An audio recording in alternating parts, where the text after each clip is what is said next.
तो बस कुछ घंटे बाद होगा सऊदी अरेबिया के अंदर WWE का रॉयल रंबल का प्रीमियम लाइव इवेंट। तुम लोग एक्साइटेड हो या फिर नहीं हो मुझे ये नहीं पता, लेकिन मैं भर के एक्साइटेड हूँ। 12:30 बजे रात को ये शो लाइव होगा। हम लोग आज रात को एक लाइव स्ट्रीम भी करेंगे 8 बजे के अराउंड पे। लेकिन चलो बात करते हैं विनर प्रेडिक्शंस के बारे में। So hello everyone and welcome back to new video. हम लोग बात करेंगे रॉयल रंबल के जितने मैचेस कंफर्म हुए सबके विनर प्रेडिक्शंस के बारे में, क्योंकि ऑफ कोर्स उसके बारे में बात करनी बनती है। बात करते हैं सबसे पहले Drew McIntyre versus Sami Zayn undisputed championship match के बारे में। सैमी ज़ेन ने सैटरडे नाइट्स मेन इवेंट के अंदर मैच जीता और अब वो ड्रू मैकिंटायर का सामना करेंगे उस टाइटल के लिए। जो स्मैकडाउन का शो था वहां पे सैमी ज़ेन जरूर ड्रू मैकिंटायर को एक हिलुआ किक लगा पाए, लेकिन मुझे लग रहा है ये किक चाहे लग जाए रॉयल रंबल में, लेकिन सैमी ज़ेन अनडिस्प्यूटेड चैंपियन नहीं बनेंगे। ड्रू मैकिंटायर जस्ट अभी चैंपियन बने हैं, इतनी जल्दी उनके पास से टाइटल लेना सेंस नहीं बनाता है। और सैमी ज़ेन के ऊपर टाइटल थमाना जब रेसलमेनिया नजदीक है वो WWE का एक रिस्की मूव हो सकता है। ये हो सकता था कि सैमी ज़ेन को ये लोग रेसलमेनिया में चैंपियन बनाते एक टाइटल मैच देके,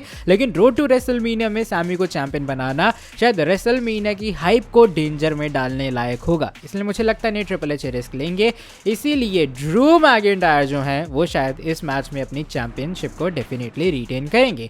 बात एजे स्टाइल्स और गंथर के मैच के बारे में करते हैं। काफी हाई प्रोफाइल मैच है, क्योंकि अगर एजे स्टाइल्स रिटायर हुए तो उन्हें होना एजे स्टाइल्स अगर हारे तो उन्हें रिटायर होना पड़ेगा। गंथर ऑलरेडी एक विनिंग स्ट्रीक के ऊपर है। बंदे ने गोल्डबर्ग जॉन सीना को एक छोटे से टाइम पीरियड में रिटायर कर दिया है। क्या अगले टारगेट एजे स्टाइल्स हैं? मेरे हिसाब से नहीं। मैं विनर प्रेडिक्शन में यहाँ पे एजे स्टाइल्स को पिक करूंगा।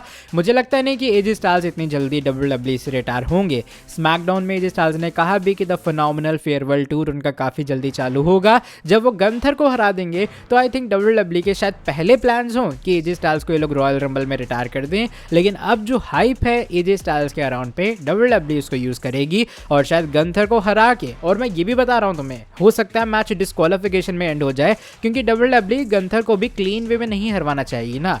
तो अगर ये मैच डिस्क्वालिफिकेशन में खत्म होता है तो एजे स्टाइल्स वाया DQ हो सकता है जीत जाए, इससे उन्हें रिटायर भी नहीं होना पड़ेगा। गंथर एक क्लीन वे में पिनफॉल सबमिशन से हारेंगे भी नहीं, तो WWE मुझे लग रहा है इस एंगल की तरफ जा सकती है और एजे स्टाइल्स का करियर बचेगा रॉयल रंबल के प्रीमियम लाइव इवेंट में। वुमेन्स के रॉयल रंबल मैच की बात करते हैं। सरप्राइजेस डेफिनेटली हम सभी के लिए यहाँ पे शायद होंगे। एक सबसे बड़ा जो नाम आया सामने वो पेज का है कि पेज फाइनली अपना कमबैक करेंगी और मे बी तुम्हें TNA के कुछ सुपरस्टार सॉल रुका और भी काफी सारे टैलेंट्स देखने के लिए मिलेंगे मैच में। NXT के सुपरस्टार्स भी वुमेन्स के रंबल मैच में अपनी एंट्री मार सकते हैं। बात करें विनर प्रेडिक्शन के बारे में तो मेरी विनर प्रेडिक्शन जाएगी लिव मॉर्गन के साथ में। I think Liv Morgan women's के रंबल मैच को जीतेंगी। एक और जो नाम है वो डेफिनेटली बियांका बेलेयर का होगा। बियांका बेलेयर भी अगर देखा जाए WWE में एक लंबे टाइम से गायब है। Jade Cargill current women's champion है, तो अगर आपको Bianca Belair versus Jade Cargill, जो कि काफी लोगों का ड्रीम फ्यूड भी है, तुम्हें वो सेटअप करना है तो रॉयल रंबल एक परफेक्ट स्टेज माना जाता है। तो बियांका बेलेयर भी आके काम कर सकती हैं, वरना मुझे तो लगता है भैया लिव मॉर्गन जीतेंगी और लिव मॉर्गन अपने वुमेन्स वर्ल्ड चैंपियनशिप के पीछे जाएंगी रेसलमेनिया 42 के अंदर। और मुझे लग रहा है लिव मॉर्गन की विक्ट्री होनी इसलिए भी चाहिए क्योंकि वो डिजर्व भी करती हैं। एक और बड़ी चीज़ ये है कि एक अनएक्सपेक्टेड नाम जो मुझे लग रहा है जीत सकता है। आई नो मैं शायद इस चीज़ में गलत हो सकता हूँ, बट शायद वो हो सकती हैं ईयू स्काई। थोड़ा सा वीक प्रेडिक्शन इसलिए है क्योंकि देखो ईयू स्काई हम देख रहे हैं ट्रिपल एच की काफ़ी फेवरेट हैं, उनका वैसे मुझे लग रहा है चांस कम है, बट स्टिल एक हल्का सा स्लाइट सा चांस मैं ईयू स्काई को भी यहाँ पे देना चाहूँगा। अब बात करते हैं अगली चीज़ के बारे में जो कि हमारा फाइनल शोडाउन है। ये है मेंस का रॉयल रंबल मैच। काफी बड़े नेम अनाउंस हैं। Cody Rhodes, Roman Reigns, Brock Lesnar, Gunther, Bron Breakker और ओबाफेमी, इवन रे मिस्टीरियो, पेंटा और भी बहुत सारे टैलेंट्स आएंगे। अब तुम सोचो इतने स्टैक्ड रॉयल रंबल के अंदर सरप्राइजेस होंगे तो वो किस लेवल के हो सकते हैं। By the way Chris Jericho एक नाम है जो कि ऑलरेडी रूमर्ड है, लेकिन बात करूं अगर मैं विनर के बारे में तो मुझे नहीं पता ये होगा नहीं होगा, रोमन का कितना चांस है नहीं है, बट मैं जाऊंगा OTC के साथ में। रोमन रेंज ने ऑलरेडी कहा है वो सऊदी अरेबिया ऐसे ही बस झांडों में घूमने नहीं जा रहे हैं।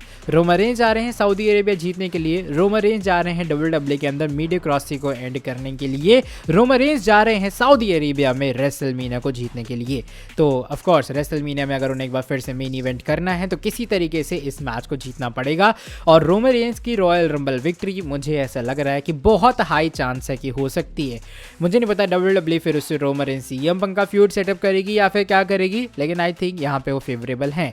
जो सेकंड मेरी प्रेडिक्शन रहने वाले, क्योंकि ऑफ कोर्स मैं 3 प्रेडिक्शन करूंगा जैसे मैंने वुमेन्स की, जो मेरी सेकंड प्रेडिक्शन रहेगी एज विनर के लिए वो कोडी रोड्स होंगे।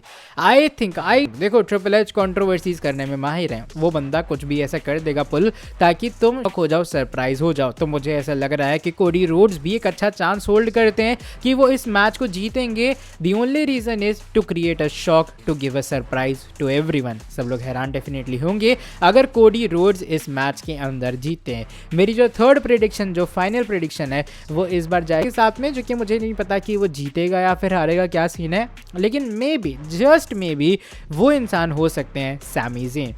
आई नो वीक प्रेडिक्शन है, तुम लोग ब्रॉन ब्रेकर को एक्सपेक्ट कर रहे होगे, लेकिन ब्रॉन ब्रेकर की जो एंट्री लीक हुई है उसके हिसाब से शायद वो नंबर 1 पे आएंगे। I don't think so Bron Breakker number 1 पे आके जिस मैच में रोमन रेंस, ब्रॉक लेसनर, कोडी रोड जैसे नाम है वहाँ वो जीत सकते हैं।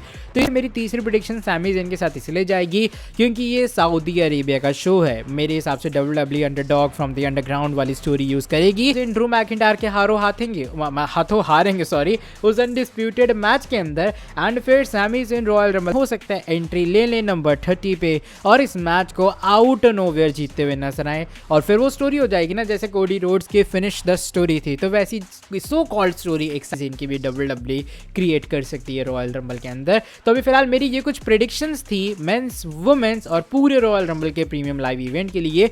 तुम्हें क्या ऐसा ओपिनियन है, तुम्हारे क्या चांसेस हैं, तुम्हारे हिसाब से कौन जीतेगा कौन हारेगा, अपने प्रेडिक्शन तुम लोग कमेंट सेक्शन में ड्रॉप कर सकते हो। अभी फिलहाल के लिए वीडियो को यहीं पर खत्म करते हैं। वीडियो पसंद आए वीडियो को नीचे लाइक, चैनल को सब्सक्राइब, बेल नोटिफिकेशन को कर देना ऑन। मिलता हूं तुमसे आके अगली वीडियो के अंदर काफ़ी ज़्यादा जल्दी। आज काफ़ी सारी वीडियोज़ आएंगी इसलिए स्टे ट्यून रहना। तब तक के लिए till then bye bye, take care.